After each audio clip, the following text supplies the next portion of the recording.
stars and stripes. Dumpster fire vibe. Come on.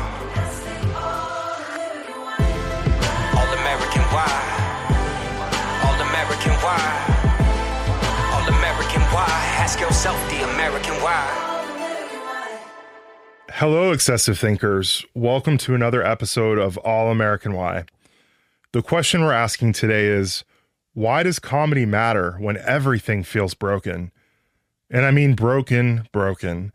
Politically, socially, emotionally, democratically, spiritually. IKEA furniture with one or several screws or pegs missing broken. You're putting together a dresser that should be called Fuck This Shit, which could actually mean something more inspiring and Swedish. Since we aren't pushing drugs here, except for maybe the following: caffeine, antidepressants, and occasional or not so occasional weed and alcohol, we need to rely on laughter. People say laughter is the best medicine. It's probably also a popular sign you can buy at Home Goods or TJ Maxx. Before you laugh at that, know that I'm a Maxxinista and rebuilt my credit with my TJ Maxx card. Sure, you can do the same. You're welcome. The expression laughter is the best medicine is actually quite ancient. I don't know too much about the Bible other than it's suspiciously not on book ban list, even though it features sex, incest, adultery, and violence. But laughter is the best medicine / a cheerful heart is good medicine shows up in Proverbs 17:22, in ancient Greek medicine, and in modern neuroscience. Laughter has scientifically been shown to lower cortisol, release endorphins, and tell your nervous system you're not being chased by a bear right now. You may be thinking, well, what if that bear is funny? Can I laugh at the bear and run from the bear at the same time? That's your call. Here's the truth about laughter in America. Every time America goes through a hard moment, we don't stop laughing. We change why we're laughing. During the Great Depression, when unemployment hit nearly 25% and people were losing everything, comedy didn't disappear. It exploded. People packed movie theaters to watch Charlie Chaplin get swallowed by factory machines in modern times. There's a gag where he's fed by a machine designed to make workers more efficient, and it almost kills him. The joke wasn't poverty is funny. The joke was, this system is absurd, and you are not broken for struggling inside of it. After World War II, for quite some time, there was this unspoken rule that you don't joke about Nazis.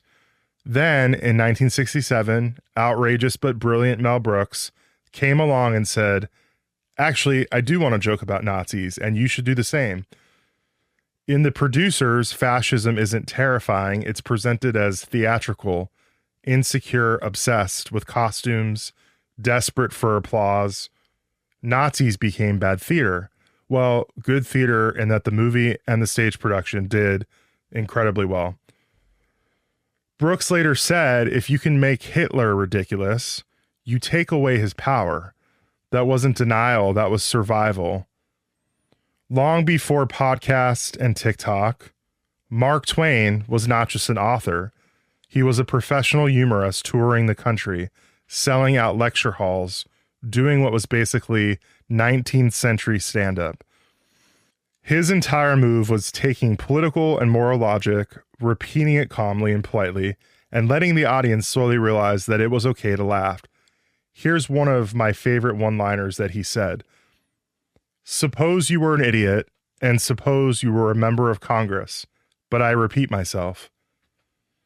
Twain would say things like this calmly, let the joke sit with people, and then get them to awkwardly but joyfully laugh.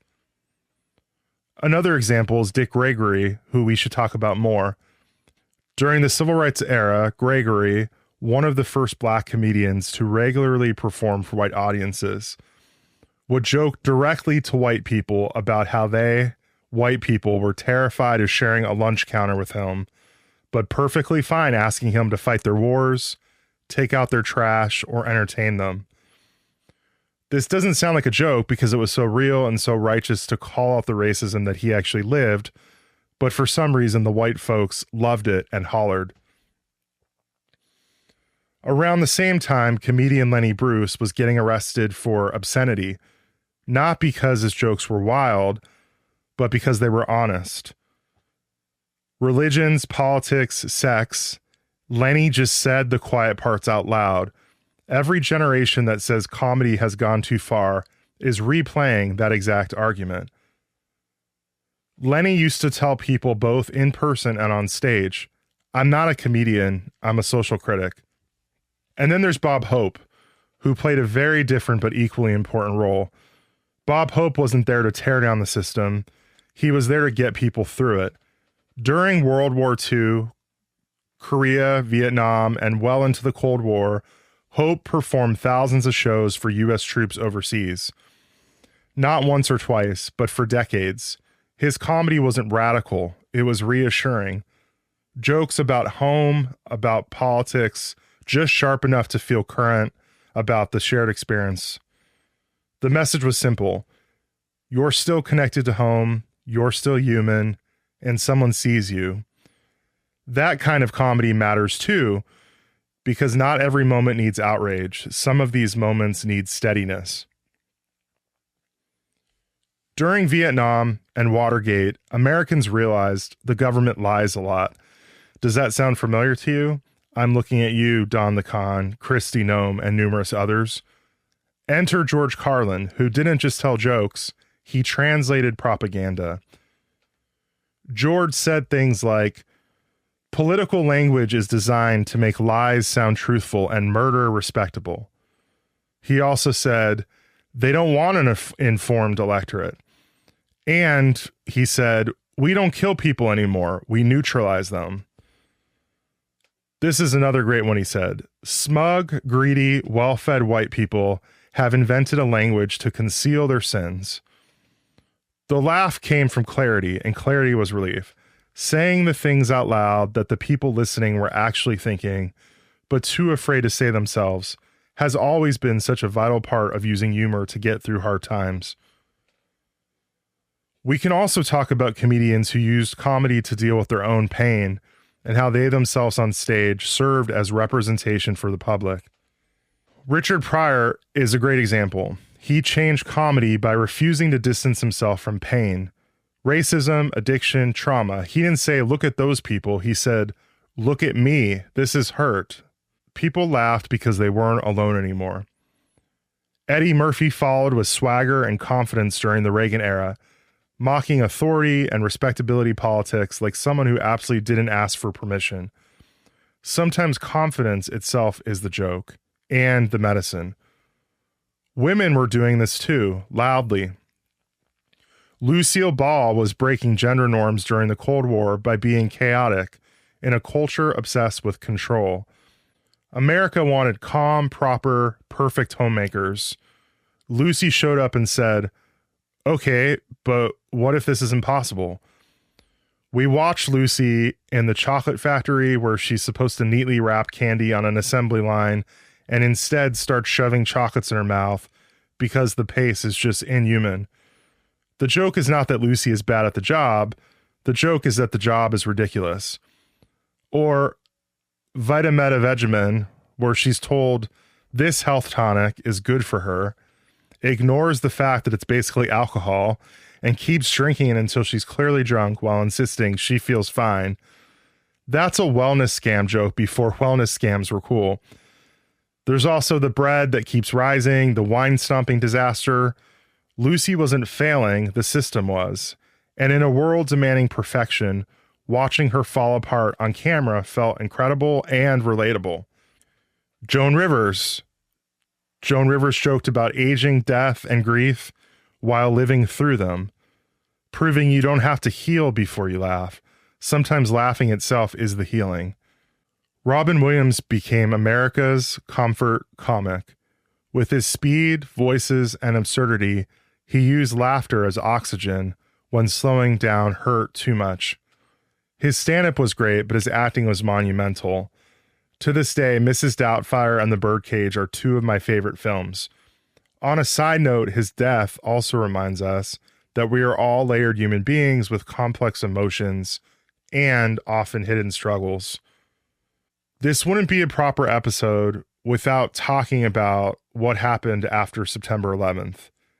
Because after 9/11, comedy didn't just slow down, it stopped. Late night shows went off the air, monologues disappeared. There was a real public question about whether humor was even allowed anymore. When Saturday Night Live returned a few weeks later, it opened without a joke. Firefighters and first responders stood on stage. The episode was hosted by the then celebrated Rudy Giuliani, who at the time was widely known as America's mayor, which I will note for the historical record is not how I would describe him now. Batshit crazy comes to mind. Sorry, not sorry. Backstage at that show, Lorne Michaels turned to Jon Stewart and asked a genuine question, not a setup. Can we be funny? Stewart paused and said, "Why start now?" The audience laughed, but not because things were okay. They laughed because they recognized the moment. The laugh wasn't relief, it was recognition. We were all still grieving. We were all still scared, still unsure what came next, but we were still here. These openings to All American Why aren't long enough to tell you all of the things. So, we're going to fast forward to the Trump era, a time when satire stopped exaggerating and started documenting. The Onion became real life, and real life became The Onion.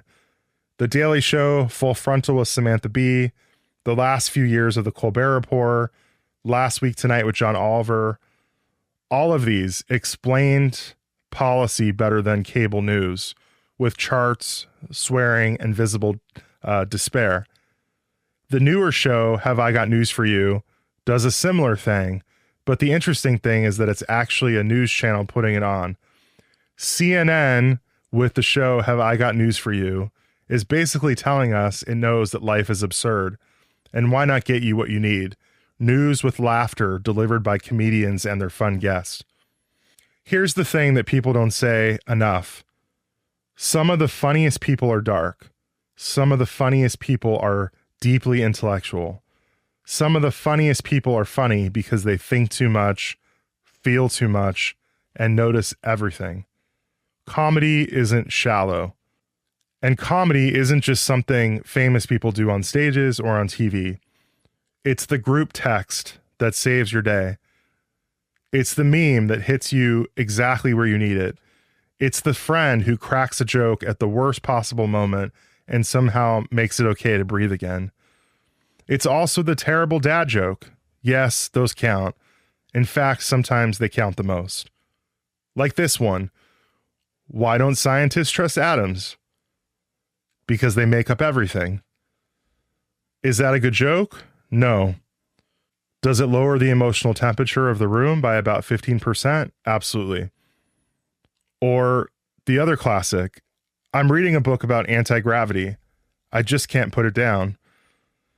Bad jokes are still medicine. They're accessible, they're communal. They say I'm trying, and that matters. That's one reason why my husband and I watch The Golden Girls over and over before bedtime. And I mean over and over. We watch The Golden Girls before bed several nights a week, not because it's edgy or new, but it was before its time. We watch it because it's familiar, funny, and deeply humane. It reminds you that people are messy, friendships matter, and you don't have to be perfect to be loved.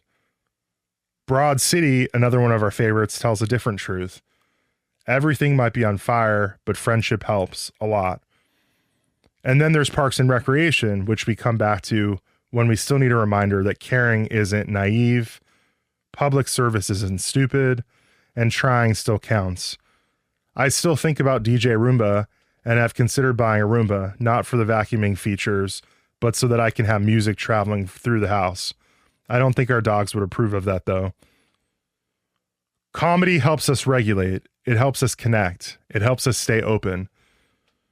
But for a quick moment of honesty, comedy isn't perfect. It can punch down. It can numb instead of heal. It can turn into cruelty instead of connection. But when comedy is doing its job, it doesn't erase pain. What it does is it makes room for truth. Authoritarianism, you see, loves a humorless culture. Fear thrives where curiosity dies. Comedy is democratic infrastructure. It's how we question power without losing our humanity. So the question isn't really whether comedy matters. The question is what kind of comedy we protect right now. Who gets to laugh? Who gets listened to? And whether we're laughing because we see the truth or because we're avoiding it. Comedy doesn't say nothing matters.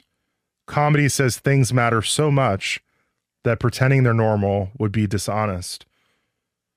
So when everything feels broken, when you're hurt, confused, overwhelmed, or just deeply done, laughter isn't the distraction. It's the medicine that gets you through the night. And with that, I'm really excited to talk with today's guest, Belinda Carroll.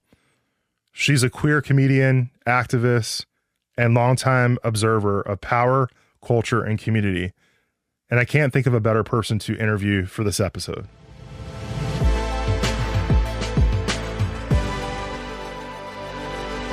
Hello. Nice to see you.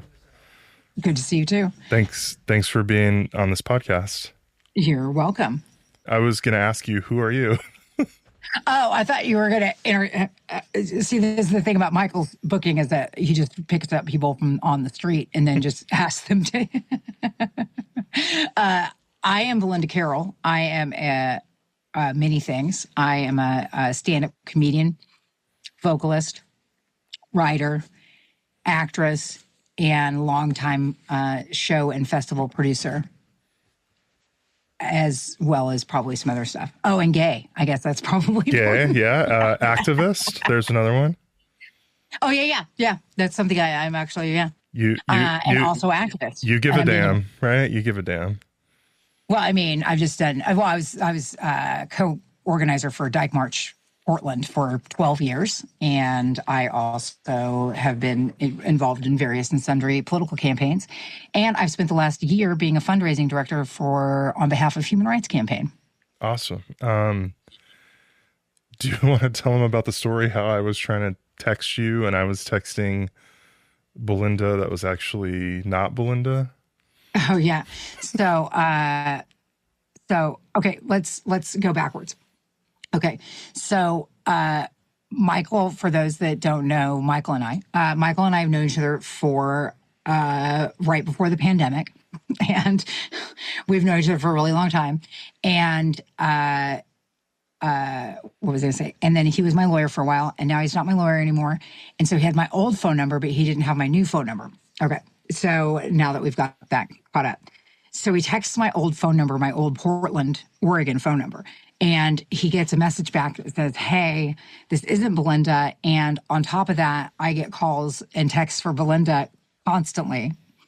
And so Michael texts me and says, hey, I have two numbers for you. Which is your number? So I was like, all right. And so anyway, we start talking to this guy. And I'm Aaron. like, oh, I'm so sorry. Yeah. Well, so I said, oh, I'm so sorry. This is my new phone number. Ends up his name's Aaron. He's amazing. He is a graphic designer who's worked with Nike and Michael Jordan and Adidas and like all this stuff. And then Michael was like, oh, no pressure. But what if this is like the time that it's like the guy that texted that woman and then they had Thanksgiving for 15 years together. And so we started talking to Aaron. It ends up that he's a pretty amazing guy. We were talking to him quite a bit. Like I went on errands. I was in the grocery store. I was in New Seasons. We were still chatting to this guy who we've never met. Oh, I know. But now he has tickets to my show next time I'm there. Wow. So anyways, yeah. How cool and is that? He does printings for comedians too. And he's done a few like high profile comics. So we were talking about that, and I was like, he told me to hit him up if I wanted graphic design or printing, and I was like, hey, Ryan. Usually it's the other way. When someone has your phone number or doesn't have your phone number, it's like, who are you? Leave me alone. I don't want to talk to you. Stop contacting me. And he was just so nice. Like, I know. Oh. And then he was like, oh, I'll be your concierge and let everybody know what your new phone number is when they call. I'm like, great. So, you know, the question that we're asking today is, why do we need comedy when everything's broken? I know that, you know, you've lived an interesting life of all kinds of challenges, but also, hey, guess what? We survived a pandemic and now we're in Trump 2.0. So I just want to ask you, like, point blank, you know, how does comedy help you? How does comedy help other people get through the hard times? I feel like, so as a broken person, no, I feel like this is the thing. I did grow up I grew up in a household where no one was like me. Let's put it that way. I grew up in a Southern Missionary Baptist household, and then my brothers are largely conservative, and so I feel like humor is what got me through all of that, and I feel like the country, and I don't. It's not even I feel like at this point, but I know that the country right now is being run by people that are the worst example of human beings. And the only way that we get through that is to make fun of them and to laugh and to understand that whatever's driving them is such a mental illness that it's a matter of finding the humor and the irony in it, because it's a reckoning for America for sure. But I really feel like, and I was just had a meeting. Do you remember Jeffrey J? Did you ever see Jeffrey J at the festival? Comedian Jeffrey J. Sounds very familiar. So comedian Jeffrey J is a trans comedian, and he's coming on board with my agency that we'll be talking about later. And I feel like this is a reckoning for America, but this is really holding up a mirror to regular people that aren't psychopaths. And it's holding up a mirror to what America has become, because essentially what's happening right now is the culmination of this American ethos that has existed since the 80s of me, me, me, me, me. And Reaganism and supply side economics and trickle down economics. And so you're seeing the culmination of this flawed economic system that Reagan put in place, in the 80s. And then you're seeing it's like it's on steroids as far as how it's benefiting, billionaires and wealthy folks. And so my thought is if we can get him out before he does too much damage, we can create a new America where we've had this reckoning, and we can look at ourselves in the mirror and go, oh yeah, we really do need universal health care. We really do need to have these protections around term limits in Congress. We really do need to get rid of PACs. We really do, and so there's concrete things that we can do in the government to change the government. So the government changing is not my worry. My worry is right now, as we speak, and people's mental health as we go through it. And because where we end up is where we end up, but your mental health going through the crisis is really what's going to keep you together until we're through it. Do you know what I mean? Mm-hmm. And the only way I've ever learned how to do that is through laughter and humor and finding that thing that makes you giggle outside of what's happening, because it makes everything else go away, Yeah. And how far should we go? So, you probably saw the Chrissy Noem South Park episode with her face falling off. And yes. And South Park was really nailing it. But did you see the Grammys? Oh yeah, absolutely. But they say don't what do they say? Punch up, not down, or don't go too far. I know you don't give a shit, but of course there's lines drawn. I guess. Tell me more about that. I guess maybe it's easier to make fun of people who act like fascist dictators than it is someone who's a group we're trying to protect and care about. Well, yeah. I think that you shouldn't punch down. That's one of the reasons why, although I have a great respect for Chappelle's career, I no longer listen to Chappelle because Chappelle has horrific opinions on trans people that are based in nothing, right? And so I feel like the government is always punching up. I feel like making fun of the government is kind of what comedians are. That's why we exist, and that goes back, into the court jester. So it's I think that's kind of our job is to punch up to government and things like that. But I do think there isn't a line as long as it's funny. Do you know what I mean? And so the difference between somebody that is like an open micer doing we don't have, that's right. Hell yeah. All right. I just remembered that there's no language restrictions. No, Okay, this is completely unfiltered. I let's told stop you, it. I No. texted you and I said, I forgot about that I until I was said, about to you use this bring word. your dirty mouth. Yeah. Although my mouth has become not dirty because in LA, they want you to be clean. And I've been working for a cruise ship company for a year. And so I'm completely I had to completely get clean. Like I perform for people that are anywhere from 2 to 97. So it's like, I can't cuss on board. Anyway. So what I was about to say is, so the difference between an open micer having just like, dick joke you're going to like versus a seasoned comedian having a dick joke that you're going to like is miles apart, right? Because the open micer is going to approach it head on and not have a nuanced opinion about the dick. And somebody that's been doing it for a long time is going to have thought about that subject for a long time. So I think that there's no line if it's done well. But the key in being a seasoned performer is knowing where that line is for you and how much you can get away with. Because the reason I asked you about the Grammys is because Trevor Noah last night did a joke that was so great. I was just too busy hoping that he and Bad Bunny were going to make out, but that didn't happen. Oh man, that would have been great.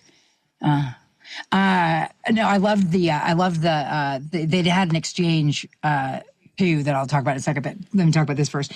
So toward the end of the broadcast, they announced very casually that the Grammys is leaving CBS because CBS is all MAGA now.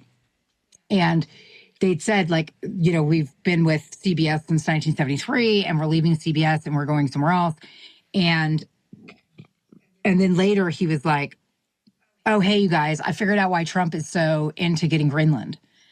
It's because now that they've closed down Epstein Island, he needs another island so him and Bill Clinton can hang out. Yeah.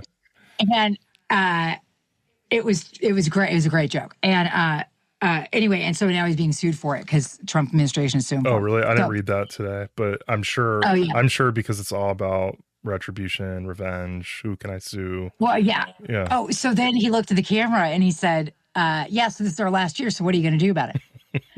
But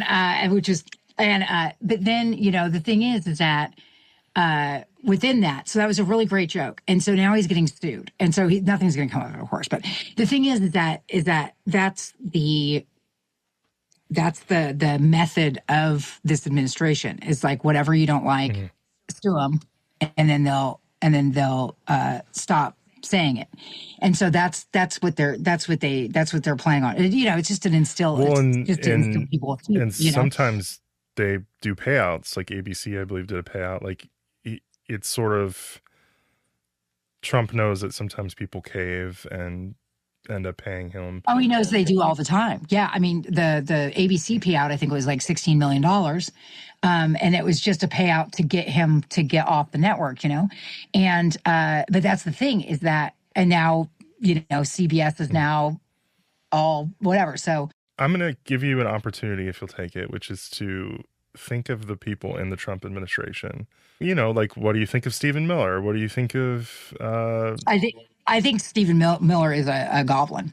The thing is with the administration is that I'm so angry with it. It's really hard to be funny about the administration at this point. Do you know what I mean? Because it's like yeah, it's hard because it's almost like they're so much of a joke themselves that it's almost difficult to make fun of them. You know what I mean? Yeah, and they're doing real things that hurt real people. So It's Right. what do And you so it's what just, you know. what do you think about JD Vance and his eyeliner? Oh, you know, the thing is that, like, have you checked out his eyes? I was trying to figure out if it's eyeliner or if his eyes are like that. I think I've decided it's eyeliner. But like, I just think it's really ironic that anyone that wears that much makeup would then criticize drag queens. Mm-hmm. Like, the only reason that JD Vance is criticizing drag queens is because JD Vance wants to be a drag queen, like real bad. Yeah, there was that and photo he of can't. him dressing up to be a drag queen. But the other thing is he's changed his name a bunch of times too. So if Oh yeah, I mean, if he you're gonna definitely could have a history of talk something. about like And name changes and dead names and stuff like that, he's yeah, basically chosen who he wants to be, and then he says that other people can't be who they are. So yeah, it's an interesting thing. But you raise a good point about how, I like, think how that do you laugh I about think things like that? well, I think that with all of it, I think that their whole thing is to project whatever's going on onto whoever's, you know, whatever's going on with them onto other people. And so the trans community is the easiest, you know, thing. It's just the same as during Turning Point. Oh yeah, let's talk about Erica Kirk.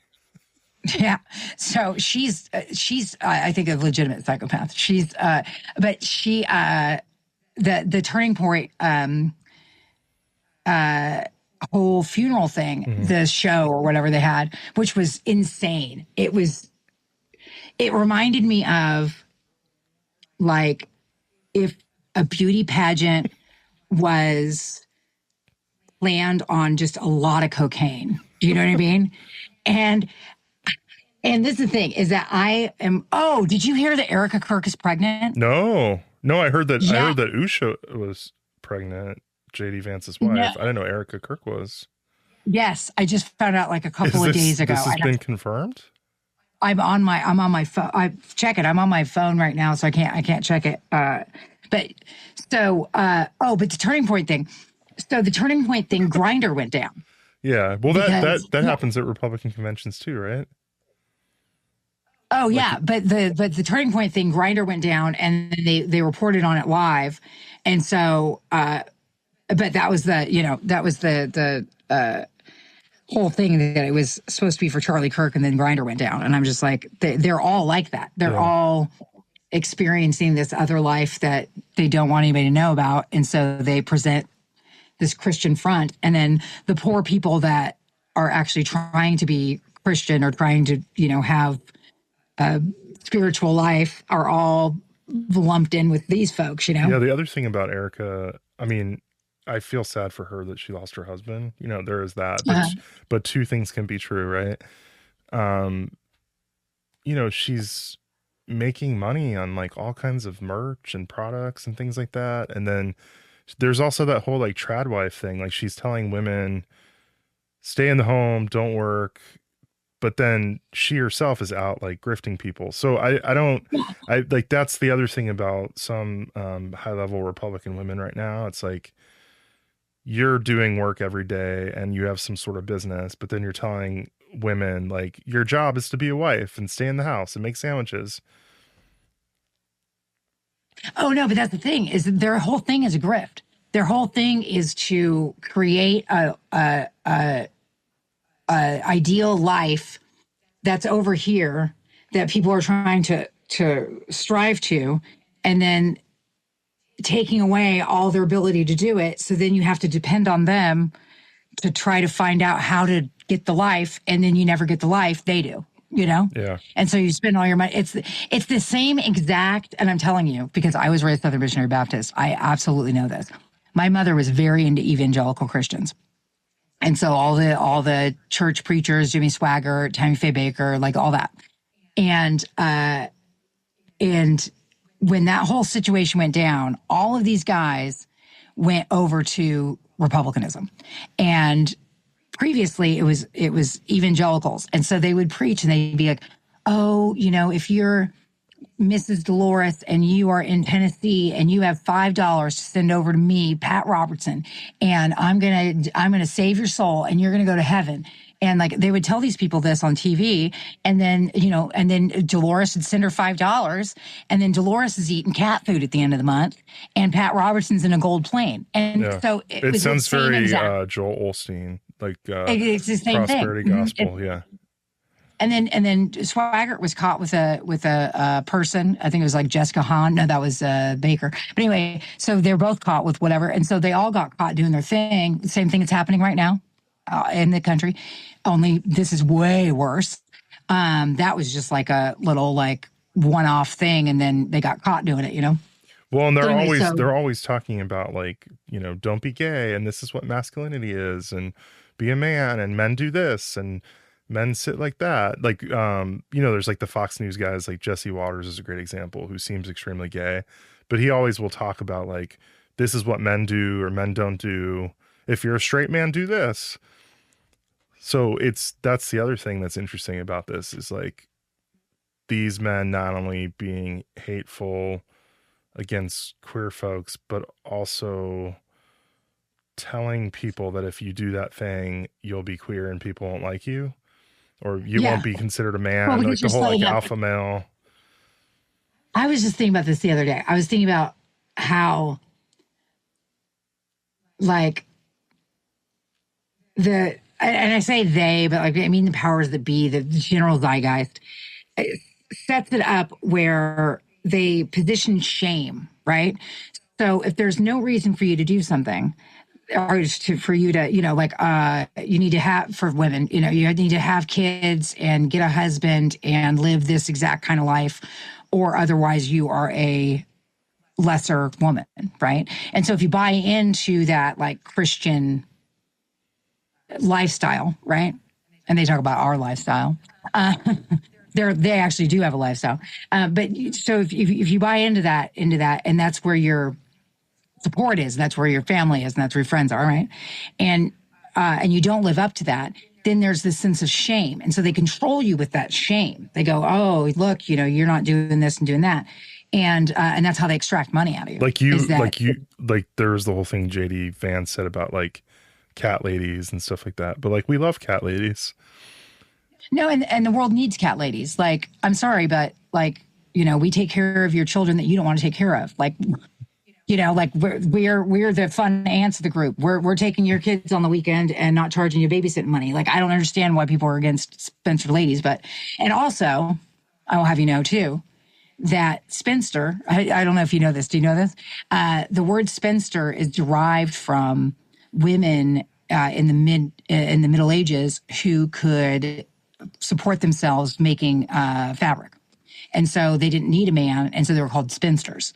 And so then that became co-opted and then turned into like a negative, like you can't get a man thing, And so anyway, but that's what makes you feel bad about these folks that are in this cult of evangelicalism, is that they buy into this, and then they, the person that they look up to and they're like trying to be like is doing all the opposite things that they're being told not to do. And so they see this person over here living this fulfilling life where she's like doing speeches and people are telling her that she's great and like whatever, and they're sitting at home like dealing with 3 screaming kids and trying to get dinner on the table. Mm-hmm. And they can't live, you know what I mean? Well, and that's a good point, is like a lot of people who are telling other people or other women that like they're financially well off, so they can hire like a cook and a nanny and whomever else. Exactly right. Well, and in a lot of cases, this is the thing about abortion, is that, let's just get right into it. No, but this is the thing with it, is that, beyond my body, my choice, I have a right to decide not to grow a human being in my body. But beyond that, the thing is with having a baby is that when you have a baby as a woman, and especially if as a single woman, but most of the time when you're married too, you are giving up all autonomy, and you're giving up a lot of decisions to be able to make your own decision on like where are you going to work? How much do you want to make? Like how much money do you need? That kind of thing. But with women, it narrows us down where now we're only a nurse, and especially if you get, pregnant before you go to college or something, you're a nurse, you're a cook, you're a waitress, but you lose out on a lot of different professional opportunities that you would be able to get if you did not have children.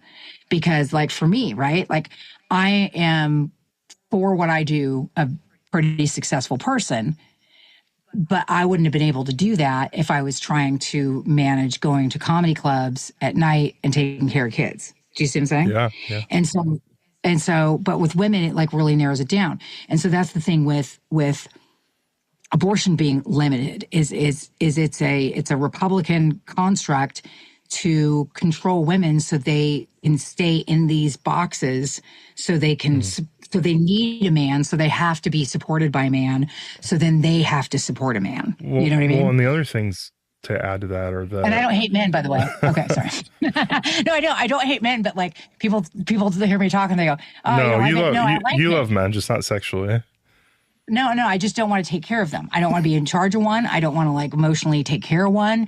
I don't want to get ghosted by one. I don't want, like I don't want to. So the other thing, you brought up abortion. The other things that are interesting are they don't seem to care once the baby is born, like how that baby's doing or how that mother's doing. So like if you're really pro-life, like you would be like, okay, have your baby, and then we're going to be here for you with a variety of programs to help you, right? So they don't really do that.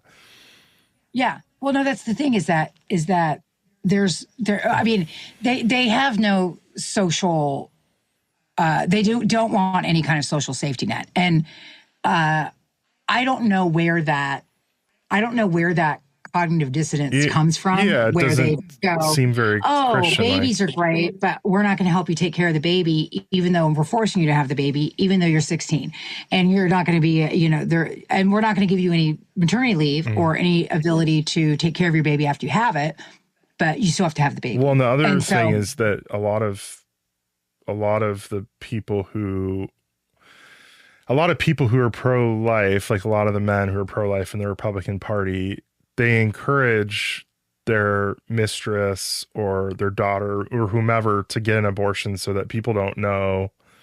Yeah. I mean, that's the whole hypocrisy though, is that they want to dictate what people are doing themselves, or, but then in their life, it doesn't matter because it's an exception. We're seeing it all over with Florida.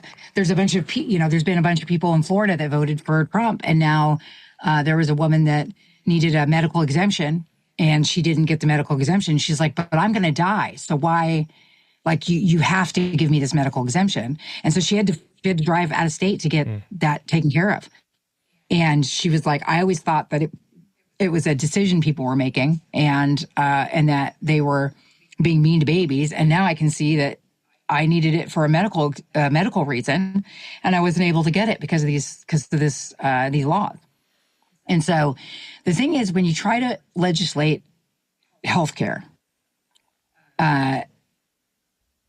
you are trying to apply a blanket solution to a very individualized thing. Mm-hmm. And so you see it within everything, but it's the same with HRT and trans healthcare. And you'll talk to people that don't understand transness, and then you'll go, okay, well, if you don't understand trans people, do you understand that intersexed people are a thing, right?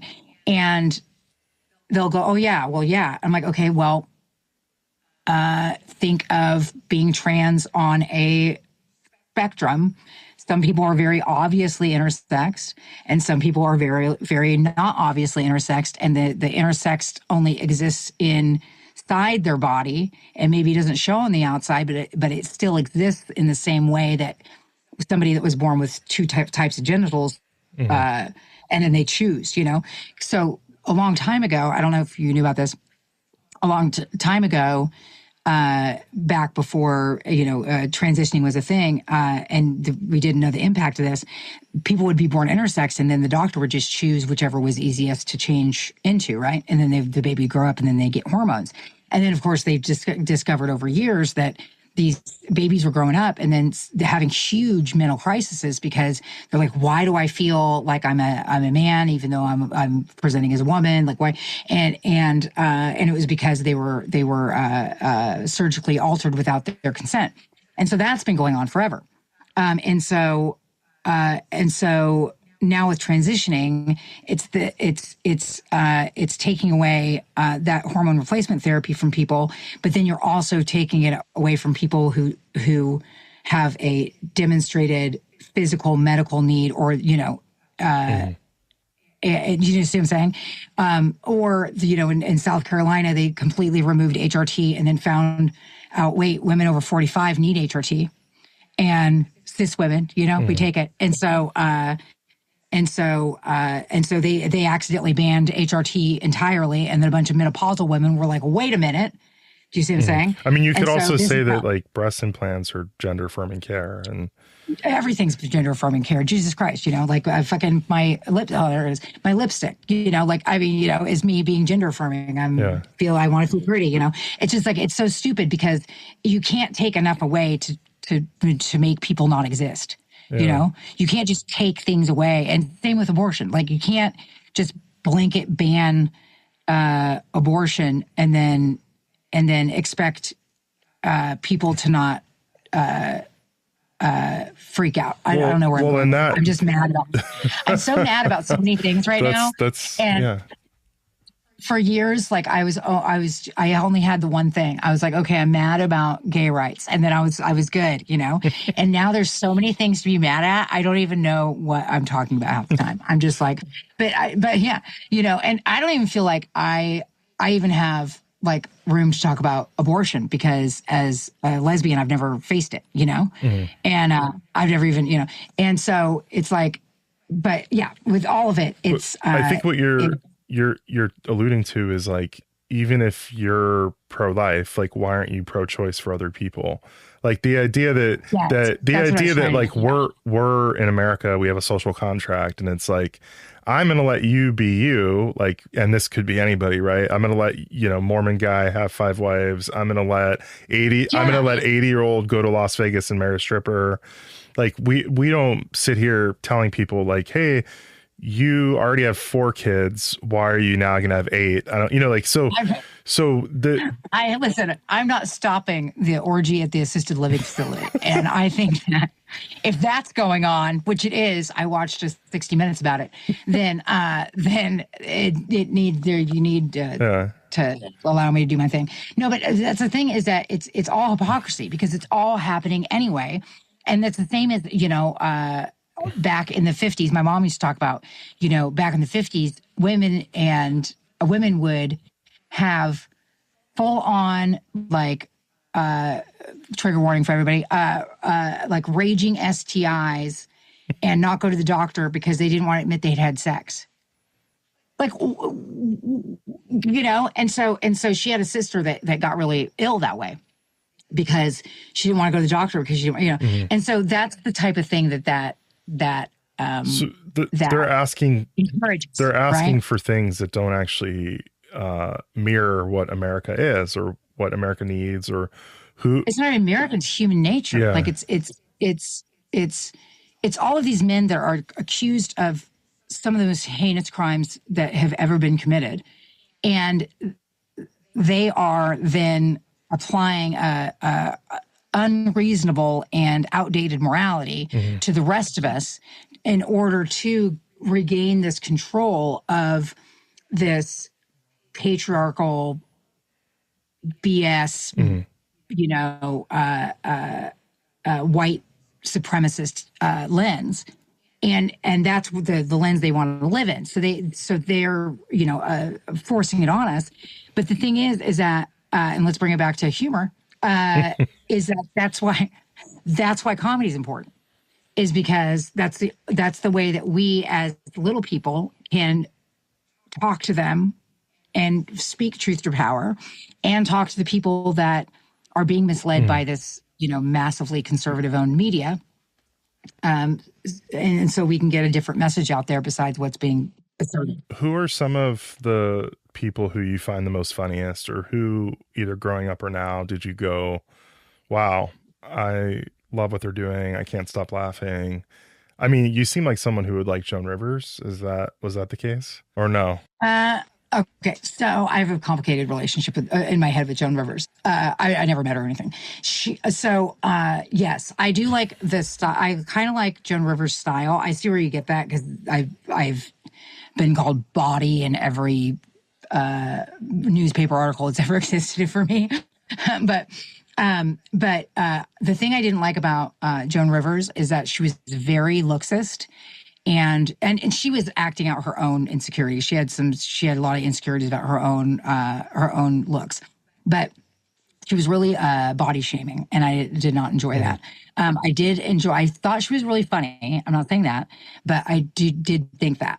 Who I really like is Kathy Griffin, and especially right now. Did you know she's Queen of Threads? I heard about something like that. Yeah. Yeah, so she has been on Threads and posting about the administration, and they tried to cancel her after the head thing. Yeah. And so she's been talking about that. I watched her new special. It's insane. It's great. I love it. And she did a really great job. It's like an hour and a half too. It's insane. But anyway, so I feel like she's going into I think she's like almost 70. I think she's gonna be like, she's really gonna be hitting it because she's doing great. So anyway, so I love her. I really liked Robbie Hoffman's special. Is it called Wake Up? I think it's called Wake Up. If you can look that up, that'd be great. But Robbie Hoffman just came out with a special on Netflix, super funny. They're actually calling her. Did you ever see her at the festival? Oh, I don't think so. No. Okay, so Robbie Hoffman. They're on Hacks now too, right? Or they did I'll get in that second. So Robbie Hoffman is a Hasidic Jewish lesbian who left Hasidic life to be a lesbian. And so, and I'm paraphrasing. So if Robbie listens to this and I'm getting anything wrong, I don't know, text me. So anyway, so she did, so she's been a stand-up forever, and has always been very unique as a stand-up. And then she did a guest spot on Hacks, which Guy Branum is writing on, who also is a festival comic. And so she did Hacks, and as a receptionist for the agency that Gene Smart's character is a part of, that is represented by. And so she played the receptionist, and she was so great that it just exploded her. So now I guess she's talking about, she's doing she might be doing a show or a sitcom. I don't know about that. But I do know that she just came out with a Netflix special, and it's called Wake Up. And people are heralding her as the new Larry David. John Mulaney was part of I think may have executive produced it, but he calls her the new Larry David, like at the beginning of the special. So anyway, it's pretty good. I liked it a lot. And so that's something to check out. And I love Taylor Tomlinson. Do you watch Taylor Tomlinson? Sometimes, yeah. I love Taylor Tomlinson. She's on the late show. Did she took over James Corbin's spot or no? So, yeah. So, no, not now. So she had 2 seasons of After Midnight, and it was going wonderfully. And Rachel Scanlon was on there, who's a friend of mine, and Guy and Danielle Perez, and so a bunch of really fantastic, diverse comics. I loved it. And then I don't know what happened, but Colbert got canceled. And then Taylor quit. Oh, okay. I didn't realize that she quit. That's interesting. Well, no. It's I know why. It's because Paramount is becoming like really owned by Jared Kushner. So the whole thing is the Paramount and CBS are, so they put Barry Weiss in. Do you know about this? I followed that a bit. Yeah, sure. She was responsible for like not airing the detention investigation, and then someone posted it, and then now people have seen more of it than they probably would have. But I think there was like, she was asking journalists to edit what they found to like appease the Trump administration. Yeah. And so with her and the rest of Paramount, because when Colbert was canceled, his last show is May 23rd. And so when Colbert was canceled, that was a cascade of people leaving Paramount because Colbert was canceled on the understanding that he was losing the network money. Not a chance. Losing the network money, even though he was the number one late night talk show in the country. And so they canceled him because he speaks out against the Trump administration. And so that started the cascade. I'm guessing, and I don't know about this, Taylor says that she quit, and I don't know Taylor, I'm just parroting what I've heard. She says that she is a trash panda that just likes to tour with stand-up, which I totally understand because I love live performance too. But I think that Paramount may have approached her and asked her to do less diversity because a lot of her comics were gay, like a lot were LGBTQ, and I was so happy about it. Yeah, well, and she's so funny. there was the whole like Jimmy Kimmel ABC fiasco as well. Yeah. So I actually did a write-in campaign that went pretty good for that because of the canceling. Well, they canceled him like overnight. They just canceled him overnight, and with that. Luckily, Disney got enough flack and from their shareholders, which you're a lawyer. Maybe you have people that are shareholders watching this. You're on 700 boards. Did you just snort? That was amazing. If you are a shareholder, you should know that you have the power to change all this shit by objecting to it. When your stupid corporation comes to you and says, we want to end DEI, be like, no, have you seen Target? Have you seen Harley Davidson? Have you seen these people? Because they're losing money because of these stupid policies. And I do not understand like what the deal is, but I do, or like why are they going along with it? I have a suspicion that every single one of them is in the Epstein file. The executives of like Target and stuff like that. Is that what you mean? Everybody, just like, you know what I mean? Because like just everybody that's gone, like Zuckerberg, he like overnight from being like Mr. Harvard liberal guy with an Asian wife was all of a sudden like, oh yeah, no, I totally agree, and I'm gonna. That's the thing is most of these high-powered executives or politicians, they have wives who are either immigrants or children of immigrants. That's what I'm talking about. Every single bit of their shit is hypocrisy. Yeah, they just live just mired in hypocrisy. Like I don't understand. See, for me, and this may be because of my mouth, so. Like I was having drinks with a friend, Red Bull. But I was having drinks with a friend the other night, and we were talking about this, and we were talking about how I don't understand how you wake up every day with a husband that's actively removing. Usha or Asha? Oh, you're talking about JD Vance's wife? JD Vance's wife, yeah. It's Asha, right? I think it's Usha, but Usha? I don't know. Oh, it's Usha. Sorry, Usha. No, but yeah, I don't know how you wake up every day and you have a husband that's like actively attacking your people and deporting your people and look your children in the face. Yeah, do you know what I mean? His kids are multiracial, but also his in-laws are Indian immigrants. Right. I mean, but everybody, so essentially everybody in JD Vance's direct life is of Indian descent.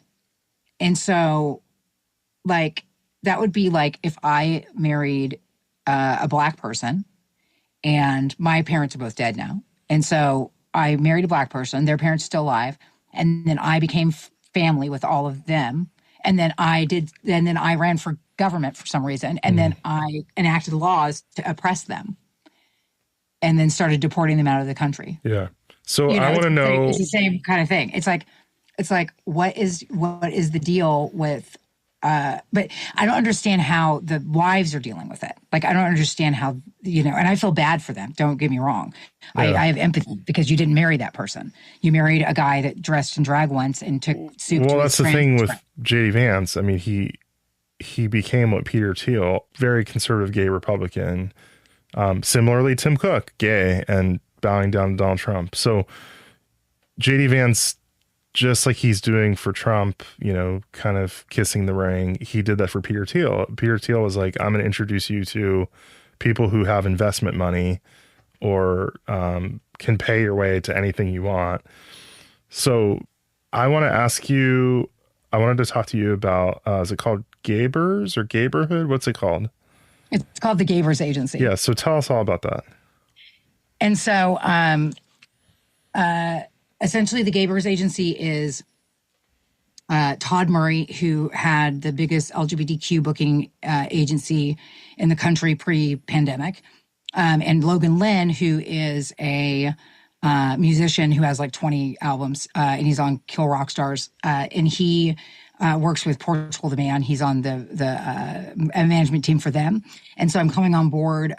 They're starting a comedy department essentially, and so I'm coming on board as the national director for Comedians in Demand. And so I'll be booking colleges and corporates and brand deals and stuff like that for an LGBTQ roster, essentially. Cool. That sounds really cool. And then also touring myself and doing stuff like that. That sounds great. So are you ready for the final segment? Sure. Okay. So this is actually new, but if it works out well, we'll continue it. So the final segment, it's called Why Is It Like This? So basically, it's a fun one where you and I will both name a person, a place, or a thing that could be or should be better. So you can go off on a system, a product, a norm, a situation. So mine is kind of silly today. I'll go first and then you can go. Mine today is brown paper bags. I don't understand why brown paper bags have handles that immediately fall off. And none of them seem to work. And you can't hold the handles and walk to your car because all your groceries are going to fall on the floor. And are they just supposed to be decorative? Are we supposed to hold all bags like this and not have a handle? So I don't understand, like, why can't they just make handles that work on bags? Like, why is that such a difficult thing? I don't know, but it makes me think that you go to better grocery stores than I do because my brown paper bags don't even have handles. Okay. So now it's your turn. What's something that you think should be better right now, or that you feel like, why is it like this? Everything right now, everything. It's insane. It's insane. Like, okay, this is the thing, is that it feels like everything is a scam. Do you know what I mean? Mm-hmm. And it's been so. What I'm asking is, why is it like this? Why is it that you can only shop online now, and the easiest thing is to shop online, but then when you buy something and it comes to you, it is bullshit. It's absolute bullshit. It doesn't work. You're like, oh, I'm buying this thing. It's going to be $17. Oh, that's a pretty good price for that, $17. And then it comes to you, and then it does not work the way it's not even the thing. Are you buying things on Wish or Temu, or what do you? No, I have bought Temu before. I'll be honest with you, and then I did not do, because that's even worse. I have a skirt actually from Temu. We'll talk about why I like this. I have a skirt from Temu that was like a black pencil skirt, and I was like, oh, perfect, right? And it came, and it is a off black kind of pencil-y skirt, and then it has a pocket square, but right on my belly for no reason, and it's not a pocket. It's just a pocket square. It's a fake pocket. But when you put the skirt on, it's right on your belly button.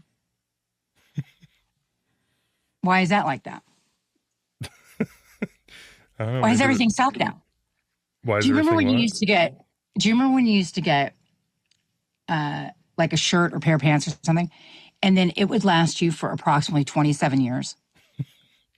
Do you know what I mean? Like it would go through everything. You'd be like, oh, I've had this since high school, Yeah. and now it lasts like 2 seconds. I think maybe my why is it like this is fast fashion. Yeah. Yeah. Oh, also, they just make things cheaper so that you buy another one quicker. Yeah, but I also think that it's also because of the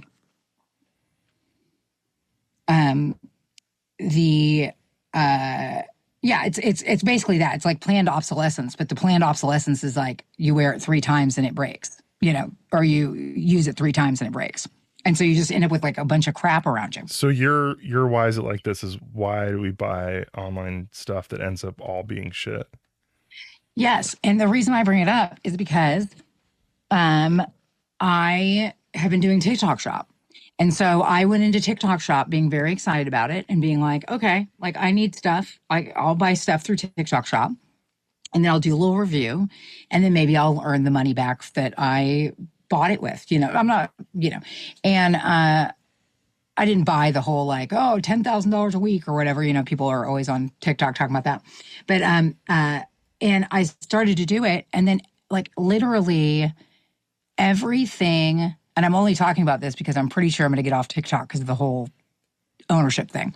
But everything I bought off there, except for like 2 or 3 things, complete garbage. Like, I mean, just total garbage. And I'm just like, how are you surviving as a business if everything that you are giving to people is breaking or doesn't work in the first place?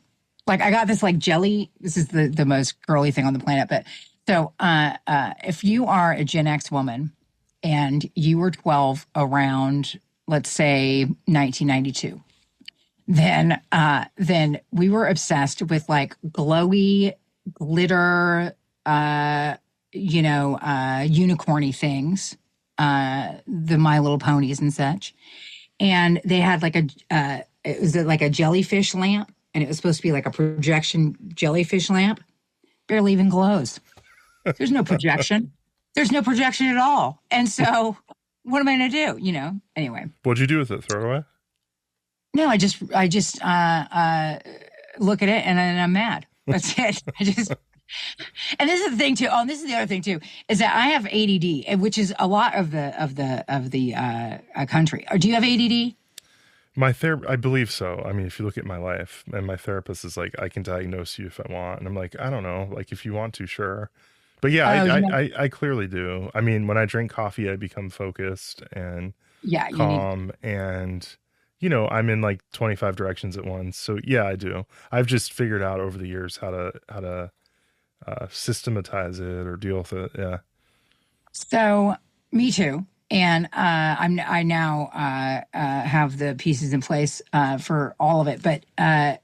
But return when you have ADHD, this is the thing, is that returns specifically target people with ADHD because it is very difficult to get a thing, not like the thing, get mad enough at the thing to return it and then remember to return it. Like that last. Yeah, that makes sense. So the likelihood that you're going to figure out how to like ship it back or put in a complaint or whatever is very low. Just the thought of it is exhausting. And so my roommate, though, my housemate is organized, which is weird. And she goes and she orders something and then she just returns it. And I'm like, how do you even do it? Like, because I have to remember how to do it. And I'm not remember how, just remember to do it. And then I'll like go to return it. And then it's like 33 days later. And so they don't take it back after 33 days. And so anyway, so that's why, that's what I wonder why it's like that. That's great. I have really enjoyed talking with you and seeing you. Continue what you're doing. It's great. I love that you're doing comedy, but also you have activism through your comedy, which is excellent. Especially right now. That's the thing is that when I went into comedy, and I know you know this, but when I went into comedy, I went into it with the idea that it was an activist act, because when I first started comedy, I was in a band, and my band was like a jazz trio, and there was like a little like keyboard guy and drum guy, and it was called BD Express. And so when I was doing that, they liked me until they realized I was gay, and they, and he was like, "Oh, you're a voice, and you're this, and you're that," and then they found I was gay, and then they didn't like my audience, and so that's when I started comedy. And because Holly Lorca and Allie Rollison, who are still friends of mine, who are no longer comics, which is really funny, they were doing comedy, and so that's why I started comedy. And so I started as an activist act. And so when I started doing activism in Portland and really getting further into like Northwest Pride and the Dyke March and everything, Northwest History Tours and whatever,